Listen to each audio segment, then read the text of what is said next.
Hello friends, आज प्रिया Odia kitchen रे देखिबा बेसी तामझाम बिना केमती चिकेन रो गोटे भल आइटम टे बनै हबो। खरा तो बढ़ी बढ़ी चललानी सेतेले किचन रो केमती शीघ्र कुकिंग सरिकिना बाहरिबार अछि। आज आमे देखिबा झटपट चिकेन करी बनैबार प्रोसेस हला। झटपट चिकेन करी बनैया पई पैन रे तेल गरम करी चीनी तेजपत्र गोटा गरम मसला को दे दबा।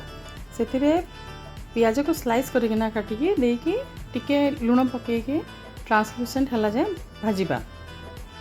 गोटे पियाज और टमाटर को पेस्ट कर देथिबा से मसला को देकिना 5-7 मिनट जाए भाजीबा। बेसी भाजीबा दरकार नहीं एटा को।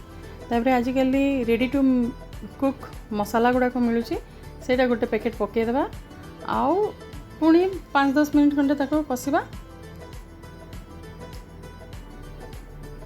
जेते कम काम रे आमे काम करि परिबा सेंती देखिबा। खरा दिन ना खरार बचिया पे सब जिन करिया पड़ो।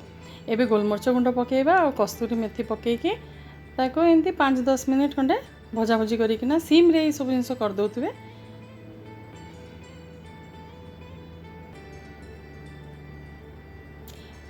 चिकेन को धोई धाई के कुकर रे बसेबे। लुण पकेबे, हल्दी पकेबे आउ लंका गुंड पकेबे।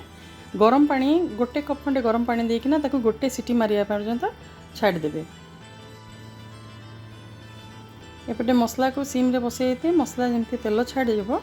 मसला को कौन करिवे कुक हेतिबो गोटे सीटी मार देतिबो चिकेन सेथिरे मसला को नेकी पके देबा गोला गोली कर देबा आउ ताको एबे छाड़ी दबार अछि। जे पर्यंत आपन झोल जो हिसाब रे रखियार अछि से हिसाब रे मिनिमम ताको सीम रे 20 मिनिट हमको रखियार अछि कारण चिकेन रे मसाला रे जुसेस माने सब पसिबार अछि। आपन को जदी झोल दरकार तो आपन झोल रखि परिबे से हिसाब रे पानी देबे। नले झोल दरकार नै जदी चिकेन कसा करिवे तो झोल को पूरा सुखिए देबे। आपन को जदी ई झटपट चिकेन करीटा भल लागिबो निहाती बनैबे। एटा बहुत भल लागे हला। आ जदी भल लागुची तो चैनल को निश्चय लाइक शेयर सब्सक्राइब करिवे आउ किछि मतामत देबे। भल भल कमेंट करिवे हला। बाय।